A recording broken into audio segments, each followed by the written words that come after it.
la reforma educativa. Nosotros le dijimos a los... Bueno, eso lo voy a dejar pendiente ahorita en una parte que voy a explicar.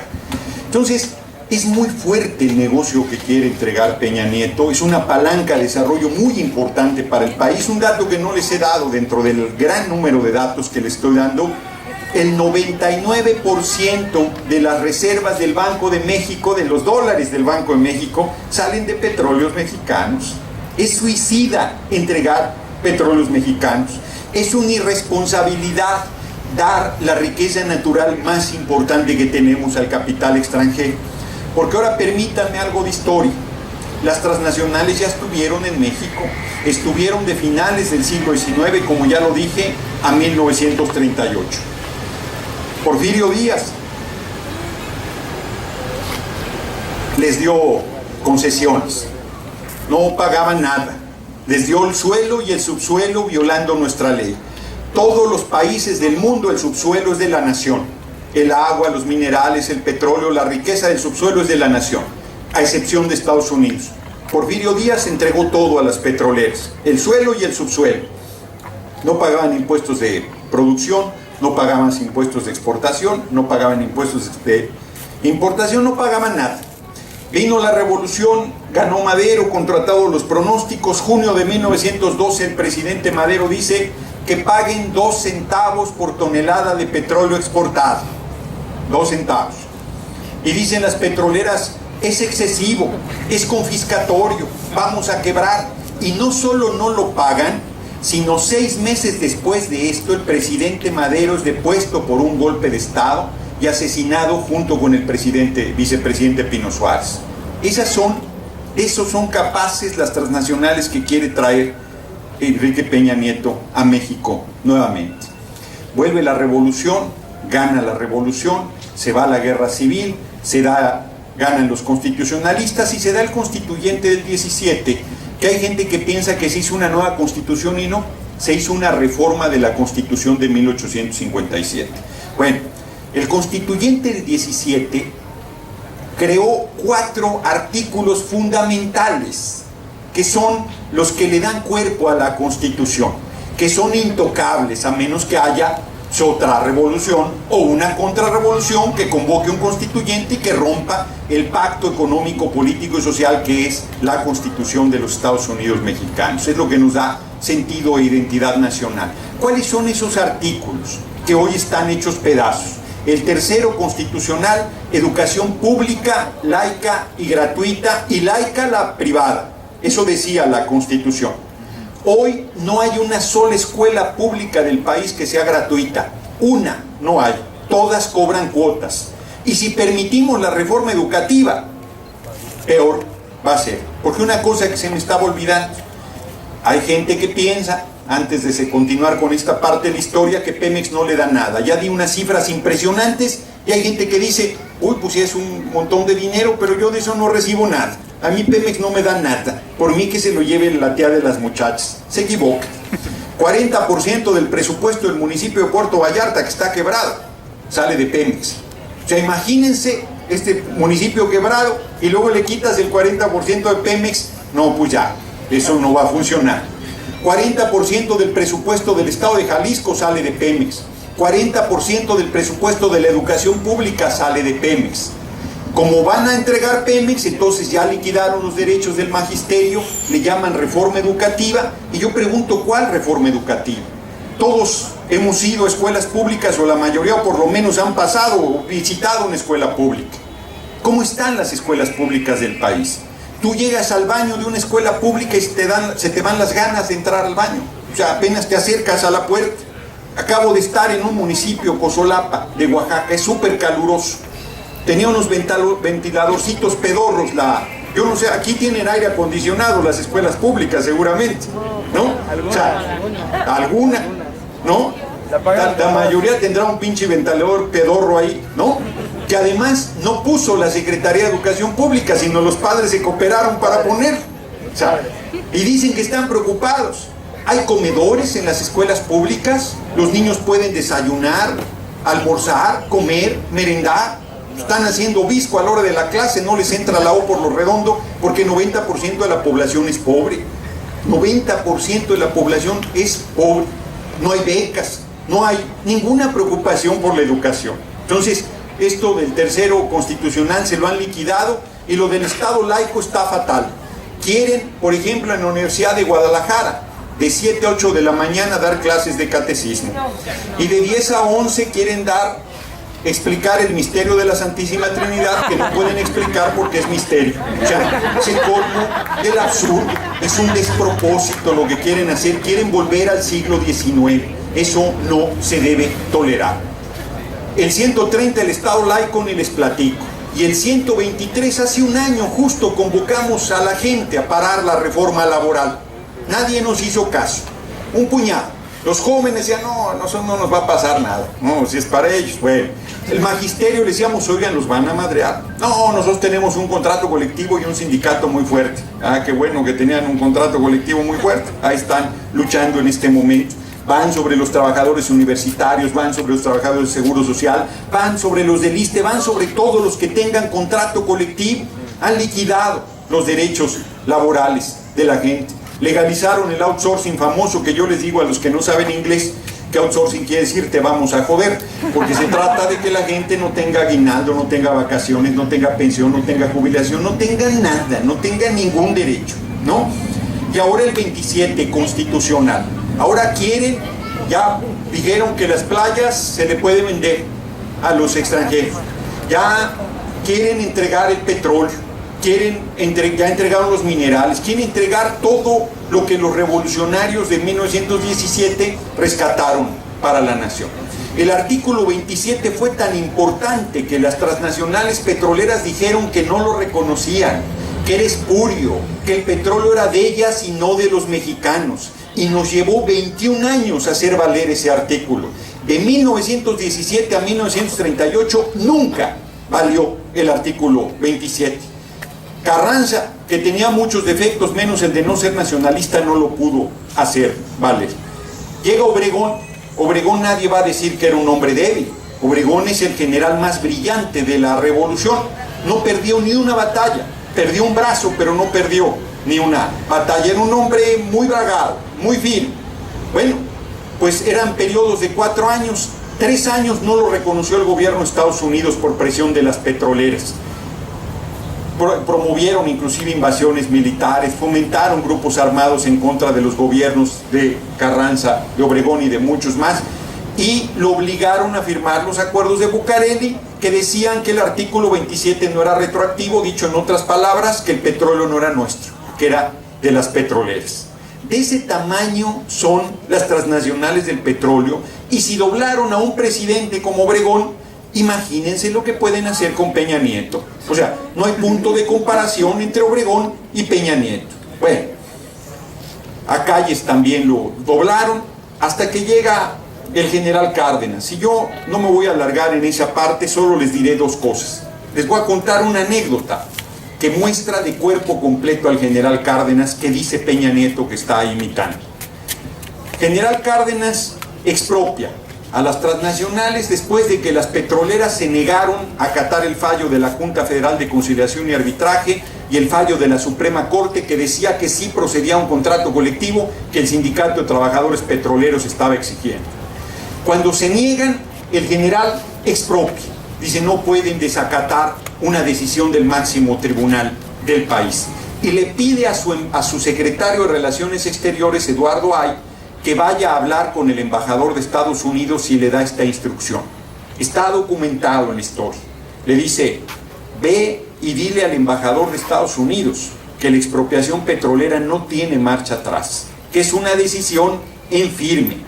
Y si tú notas un solo indicador de que nos van a invadir militarmente, le dices que he tomado la determinación de, al ver la invasión, quemar todos los pozos petroleros del país. Y en el último pozo que yo incendie, me enredo la bandera y me aviento al pozo. Eso le dice el general Cárdenas, que estaba dispuesto antes a destruir esa riqueza natural y a perder la vida, que a volvérsela a entregar a los extranjeros. Como dice Peña Nieto, que es lo mismo, si él quiere justamente hacer lo contrario, quitarle al pueblo el petróleo y entregárselo a las transnacionales del petróleo. Alguien me puede decir que estoy hablando de historia. Bueno, voy a hablar de un ejemplo actual. Kazajstán es una república de Asia Central. Es un país que no tiene una empresa como Pemex, no tiene tecnología, no tiene dinero, pero encontró un yacimiento petrolero que puede dar 1 millón de barriles de petróleo crudo al día.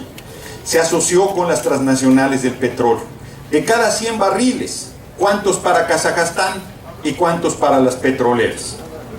Un acuerdo razonable sería 50 y 50, ¿no? Un acuerdo muy gandalla sería 70 y 30, 70 para las petroleras, 30 para las transnacionales. Ya un acuerdo que planteara 90 para las transnacionales y 10 para Kazajstán sería un verdadero atraco, ¿no? ¿Están de acuerdo? Bueno, pues el acuerdo es 98 barriles para las petroleras y 2 para Kazajstán. Esas son las que dice que va a venir a salvar al país Peña Nieto.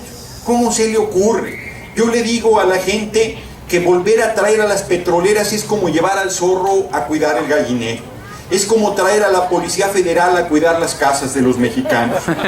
Es como meter a un cura pederasta a confesar a tus hijos en la soledad de su cuarto a la medianoche. Es una barbaridad, es un despropósito. Eso no podemos, no debemos tolerar. Y voy a la propuesta. Yo vengo a invitarlos, a invitarlas a luchar. Debemos parar este remate del patrimonio nacional. Aquí va en juego todo. Me decía una compañera ahorita ahí enfrente que está pintando una de sin maíz no hay país. Es cierto, estamos importando la mitad de la comida que consumimos. El maíz es originario de nuestra tierra y lo estamos importando. Es verdaderamente absurdo lo que han estado haciendo. Han estado privatizando todo además. Privatizaron los ferrocarriles, dijeron que iban a ser los más modernos del mundo, son tan modernos que son invisibles, no existe el ferrocarril en nuestro país. Entregaron la banca, entregaron los puertos, entregaron los aeropuertos, han entregado las carreteras, han entregado las empresas, han entregado el campo, han entregado todo y lo hemos permitido, con el cuento de que vamos a estar mejor y el pueblo cada día está más pobre, la gente cada vez con mayores dificultades. Entonces, es cierto que es muy importante la autosuficiencia alimentaria, pero sin petróleo no hay nada. Sin petróleo perdemos la independencia y la soberanía nacional que nos queda. Pero peor lo digo, pues permitimos que regresen las petroleras. Y si hoy el gobierno no puede con FEMSA de Coca-Cola, no puede con Cemex, no puede con Slim, no puede con Maseca, no puede con Televisa, no pagan impuestos, pagan entre 1.5 y 2%. Imagínense si van a pagar las petroleras, no van a pagar nada. Y para la gente que piensa que Pemex no le da nada, todo el aumento de impuestos que está viniendo es porque van a entregar Pemex si los dejamos, porque deja un hoyote Pemex que quieren que el pueblo lo pague. O sea, el aumento al IVA en las fronteras de 11 a 16 es por la entrega de Pemex. El IVA a alimentos, no se haga bolas nadie. ¿Qué es alimento chatarra? Nada. Es el IVA a alimentos, es la puerta de entrada para que paguen IVA todos los alimentos y los medicamentos. ¿Quién me dice que un chocolate es un alimento chatarra, por poner un ejemplo? ¿Quién me dice que todo lo que tiene azúcar es un alimento chatarra? Eso es una majadería. En realidad es el inicio de, como ya lo dije, el IVA a alimentos y medicinas. Entonces tenemos que detenerlos. ¿Cómo? ¿Cómo detenerlos? Yo tengo una propuesta, y es una propuesta de lucha no violenta. Hay gente que se está desesperando y piensa que el único camino que queda es el de las armas, ¿no?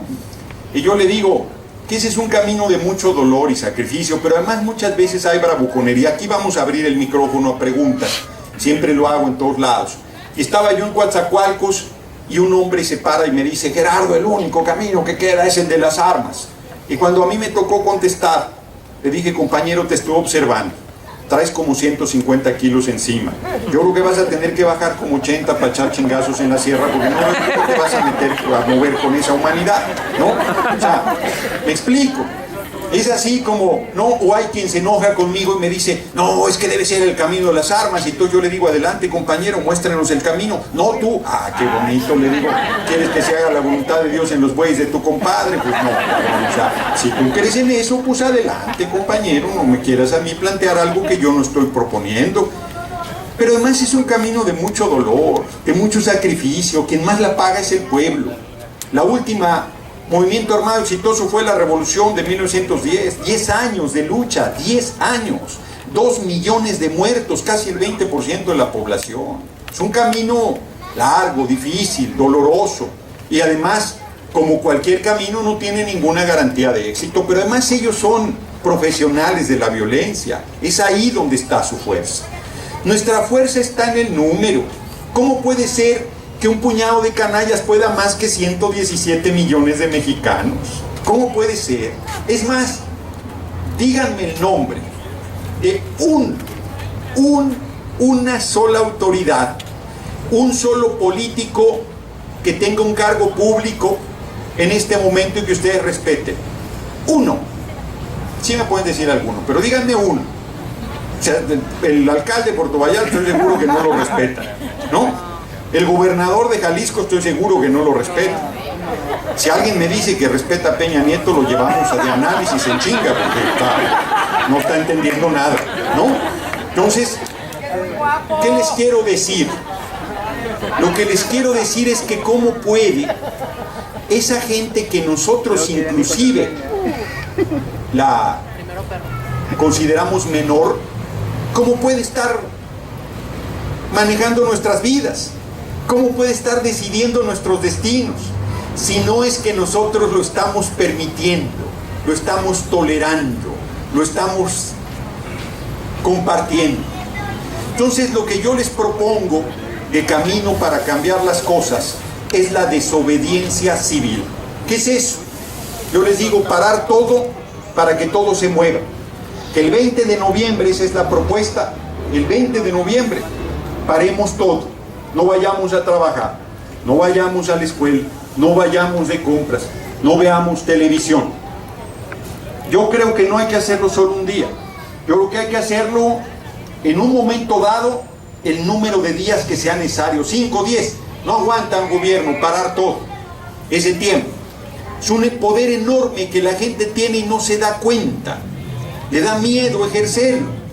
Yo les digo, para poner un ejemplo coloquial, que el pueblo pare todo es equivalente. ¿Qué pasaría si mañana todas las mujeres mexicanas dijeran no muevo un dedo 8 días en la casa? ¿Qué pasaría? Se cae la casa, no funciona, eso no camina, ¿no? O sea, bueno, pues el pueblo es lo mismo a nivel general. Si el pueblo no da un paso, no camina nada. El pueblo mueve todo, sin el pueblo no se mueve nada. Y alguien me va a decir, es que si falto a trabajar, me corre. A ver, estamos proponiendo una revolución no violenta.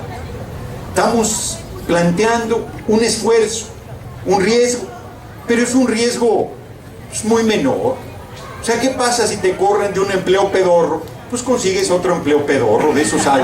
O sea, eso no tiene, nadie se va a morir porque te corran de ese pinche empleo donde no te pagan horas extra, no te dan aguinaldo, no te dan seguro social, no te dan vacaciones, te maltratan todos los días, todo el tiempo, permanentemente. O sea, de eso hay por todos lados, ¿no? O sea, la gente tenemos que asumir esa decisión. Si paramos todo, no tienes que ir a tomar una carretera, no tienes que tomar el edificio público, no tienes que enfrentar a la policía, no tienes que enfrentar al ejército, no tienes que hacer nada, ni siquiera reunirnos aquí el día que paramos. Que me decían los compañeros, y si nos reunimos, no, ¿para qué se reúnen? Lo que se trata es de parar todo, de demostrar nuestra fuerza sin aparentemente hacerlo visible, pero se nota. Si la gente para y no necesitas tomar el aeropuerto, no funciona el aeropuerto si la gente no va, no funciona nada, me explico. Es una fuerza enorme que la gente tiene y que no se da cuenta que puede desarrollar, y es una forma no violenta. ¿Qué querríamos? ¿Qué estaríamos buscando con esto? A ver, dice Andrés Manuel López Obrador que Peña Nieto es un traidor a la patria. Yo comparto con él que Peña Nieto es un traidor a la patria. ¿Qué haces con un traidor a la patria? Lo dejas gobernando hasta el 2018. Le permites que siga rematando el patrimonio nacional. Le permites que siga liquidando los derechos sociales. Le permites que siga burlándose del pueblo. Le permites todo eso. ¿Qué haces con un traidor a la patria? Lo menos que debes hacer con un traidor a la patria es correrlo, lo menos. Y nosotros podemos correr a Peña Nieto con la desobediencia, parando absolutamente todo.